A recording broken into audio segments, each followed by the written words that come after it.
Mental health conditions can be overwhelming and cause major distress, but they are treatable. Our mental well-being is just as important as our physical health. According to the Centers for Disease Control and Prevention, 1 in 5 Americans will experience mental illness in a given year, and 1 in 25 Americans live with serious mental illness like schizophrenia, bipolar disorder, or major depression.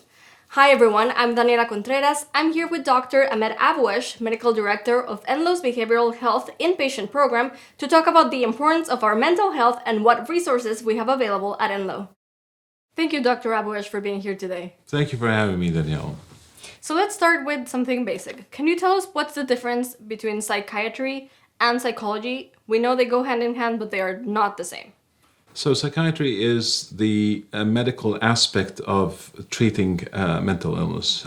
Psychiatrists are typically physicians, either MDs or DOs, and they go to medical school in order to become psychiatrists. Psychologists are trained in the behavioral aspects of mental illness, so they do therapy, counseling with patients and treat them that way, but they do not prescribe medications. That's right. Yeah. Enloe's Behavioral Health is an inpatient program. Can you explain to us what this means? So there are 4 levels of care in behavioral health, from the most restrictive to the least restrictive. Inpatient behavioral health is the most restrictive aspect of treatment, where patients are sicker, they need more intensive care, they need to be observed on a day-to-day, maybe hour-to-hour basis. So the level of acuity there is higher. And as they improve, then they are discharged to outpatient programs that can vary in intensity and frequency, but they are less restrictive than inpatient, where the patients are spending 24 hours in a facility. And approximately how long is the stay? It really is variable. So on average, it's 5 to 7 days, but that's an average, so patients can stay longer or less. The main criteria is that they are safe to go home and safe to transition to a lower level of care, whether that takes a week or two or a day or two. Oh, interesting. Yeah. And what are some of the conditions that we see? And you mentioned they were acute, so what's the level of severity? So mental illness, there's a variety, of course, but there's 3 or 4 distinct subtypes of illnesses that are important for us to know and discuss. There is mood disorders. So under mood disorder, you can be suffering from depression, for example, or you can suffering from bipolar disorder, where patients are both depressed and experiencing mania. This is distinct from a thought disorder, where the problems are in the way someone thinks and the aberrations of thoughts, like schizophrenia, where there is positive and negative symptoms, which are hallucinations, delusions, paranoia, things like that, where the perceived reality is not real. And then there are anxiety disorders, and that's a fairly broad description under which different anxiety disorders fall under that. So having panic attacks is an anxiety disorder. Post-traumatic stress disorder is an anxiety disorder. So it's broad. Obsessive compulsive disorder is an anxiety disorder. So it's fairly broad, but it all revolves around anxiety. Now, these symptoms can coexist with each other or in the different illnesses. So someone can be depressed and anxious. They can be manic and anxious, or manic and psychotic, paranoid or delusional. So there's crossover. But it's the symptoms aggregated in a particular way together for a particular duration of time that constitutes an illness. Interesting. Very nice. And some people might be afraid of inpatient units. Can you shed some light of how the treatment is and make people less nervous about them? Sure. I think there is, of course, the stigma that makes people afraid. But in reality, inpatient behavioral health units now are quite different than what we've seen in movies in the 60s and 70s. Those movies didn't do us justice. But you spend the night like in a hospital, regular hospital. It's less busy than a regular hospital ward. And there is a room where there's social activity, TV, there's an exercise room, there is a dining hall, there's a group room, and patients are intermingled, so they interact with others, interact with staff, and interact with visitors who Nice. come in. Yeah. Interesting. And in an inpatient ward like the one here at Enloe, can you have different? Do the patients spend time together? Is my question. Yes, absolutely. So it's a voluntary unit. It's an open unit, so it's not locked. And patients of different illnesses come in and they attend the program, the different aspects of the program. They're evaluated by the psychiatrist and by the nursing staff, as well as by social workers. And we function as a team, integrated team that treats the patient in a wholesome fashion rather than just each discipline by itself. And what happens when patients get discharged? So we talked about the levels of care in the beginning. Treatment of mental illness is a lifelong process, and it doesn't stop by going to see your psychiatrist or your therapist or going to an inpatient unit. It's a continuous process. So when someone is sicker than they usually are, they might end up going to an inpatient unit. As they improve and get better, then they step down to outpatient services. And these can be as intensive as being in a program every day, but going home at the end of the day, to just an outpatient visit with a counselor or psychiatrist once a week or once a month. And medication, of course, is a important component of treatment. But what I would like to emphasize is really the importance of integration of all these available resources and interventions at the same time. Not one intervention does the trick, Right. but it really, the best results are combining all these outcomes, Very nice. interventions. And you were already explaining a little bit about the different types of mental illness. Can you go a little bit in more detail? Does some of them involve chemicals that we have in our brain and some might not? So people say, well, I have a chemical imbalance, or someone says, well, this is just stuff that has happened to me and don't need to treat it. And what I tell people is any mental illness, mild or severe, needs to be treated because it really takes away from our lives. So a day lost is a day you're not going to regain. There is two components to it which are very closely integrated. You cannot have behavioral changes or behavioral interventions without chemical changes and chemical interventions. Because what we think and what we say is in reality a chemical reaction that happens in the brain. So in order for me to say something, chemicals have to be released, nerve endings have to be stimulated, they have to go down to my lips and my tongue to tell them to say something, right? And respond to things. So the chemical is attached to the behavior. They work together. It's both things together happening at the same time that makes or results in a change. And as the change becomes much more permanent, then the chemical reaction becomes more permanent.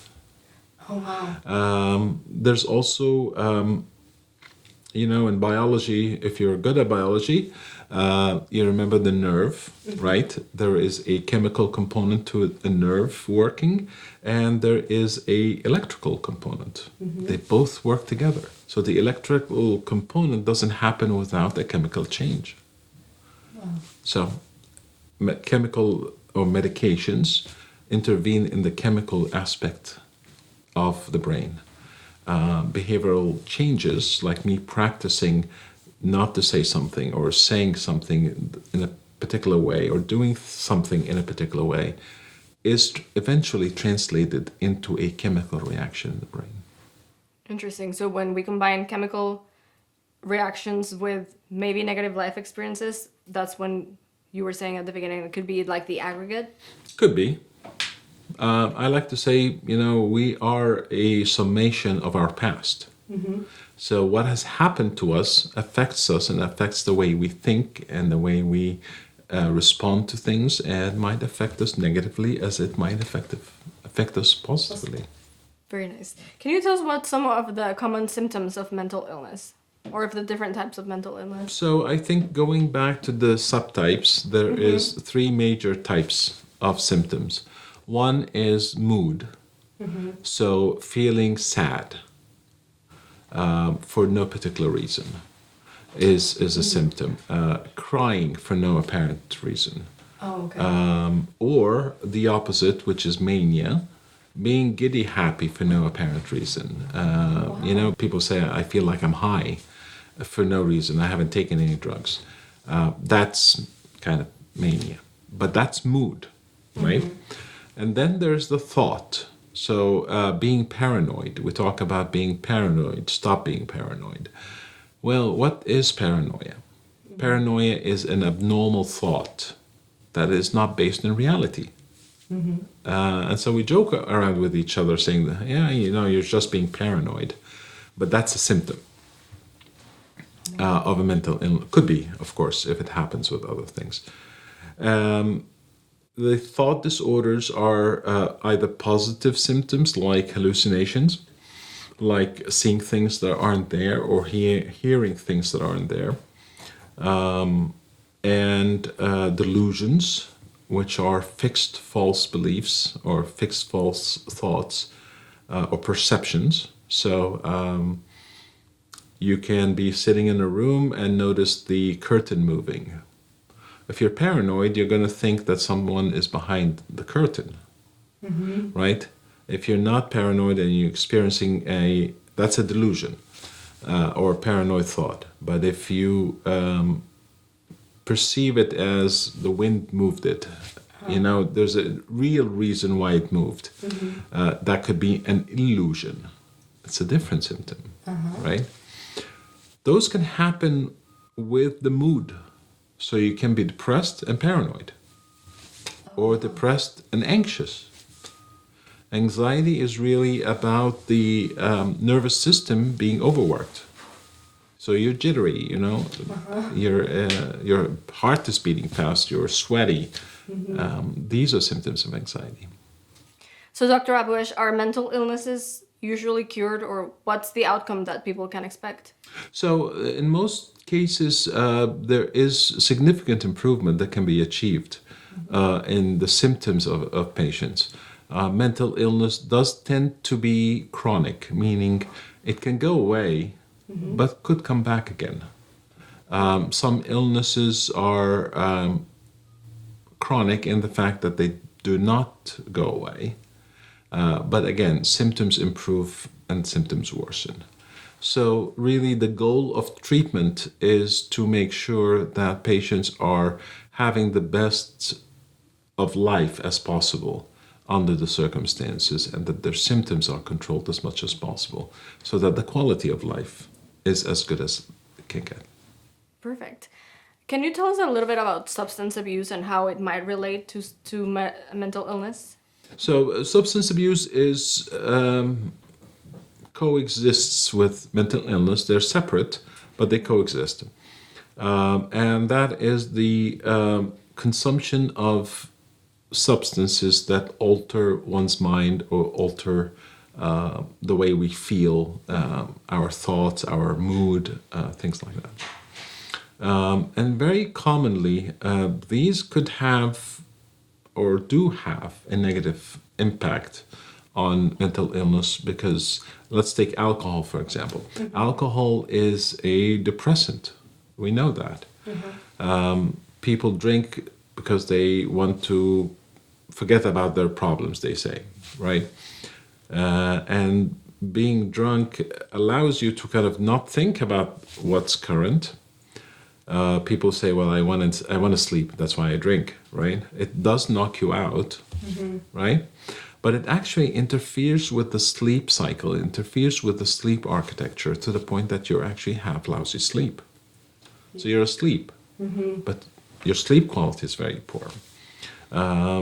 Drugs, opiates, for example, also alter mood. They alter thought. So commonly, patients come in and they've been using meth and they're hallucinating. They are paranoid. They're delusional. So it does worsen mental illness. It does create symptoms of mental illness. And actually, one of our criteria when we're diagnosing mental illness is to make sure that these symptoms are not as a result of substance use. So can you tell us a little bit about, there's a lot of stigma about seeking help for mental illness. I will approach that from a different angle, if I may. Naturally, as humans, we want to feel strong. We want to feel that we can accomplish things, and we don't want to feel like we are weak because of those symptoms. And I think a major impediment to people staying well and doing well is the fact that they think that they can do this on their own. It is an illness after all. And part of the reason people do well is because they're taking medications, for example, or seeing their counselor or therapist on a regular basis. And as they get better, we kind of fall into this fallacy of, okay, I'm good, I'm feeling better, I don't need to do this anymore. And that is a huge problem because and I tell patients that I want to see you when you're doing well as I would want to see you when you're not doing well, right? So the relapse rate is high, and that contributes to the chronic nature of the illness. If you don't treat something well the first time around, it's going to come back. If you have an infection and they tell you, you should take your antibiotics for 10 days, how many of us actually take antibiotics for 10 days? We don't. Right. As soon as we get better, we stop, right? Which means what?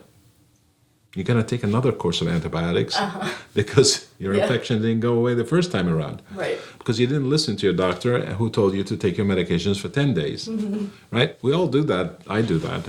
I'm guilty. So it's human nature.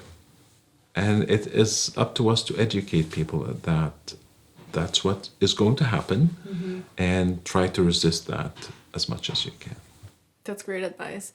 So Dr. Abouesh, mental illness sometimes can be really taxing as well for the family members. Is there support for them as well? So there are different support groups in town for different illnesses, for families.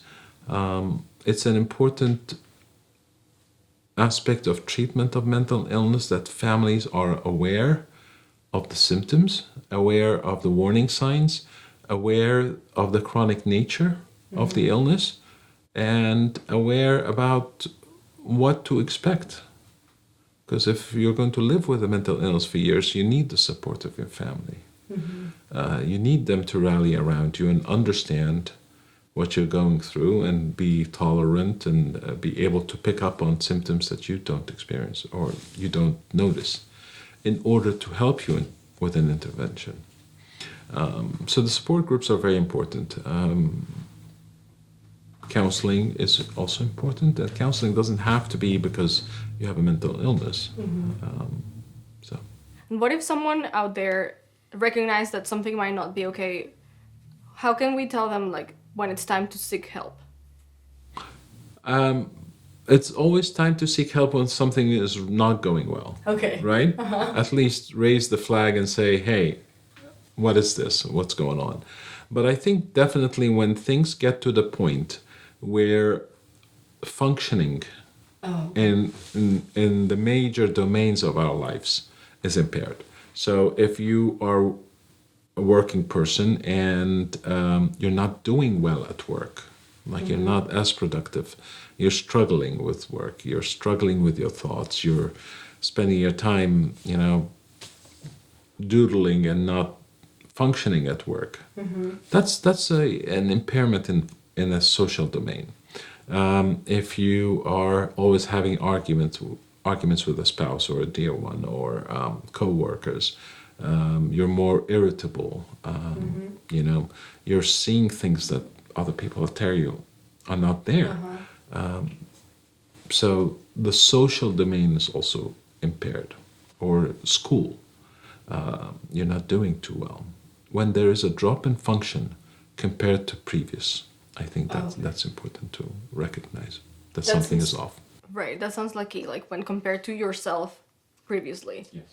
Very nice. Is there anything else that you would like to add that I didn't ask you?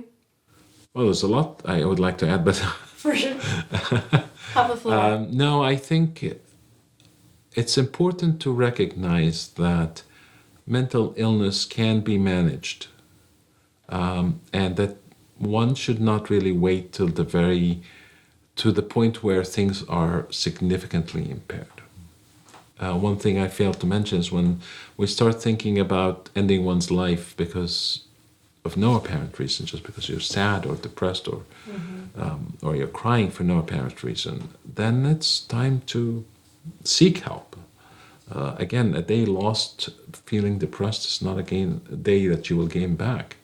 So from that perspective, I really advocate for early intervention, early screening for mental illness, and intervening as soon as possible. That's great. That's really good advice. Thank you so much, Dr. Thank you, Abouesh. Danielle, for having me. And thank you all for tuning in. If you'd like to listen to more Health Matters conversations, go to www.enloe.org/podcast. See you next time on Health Matters.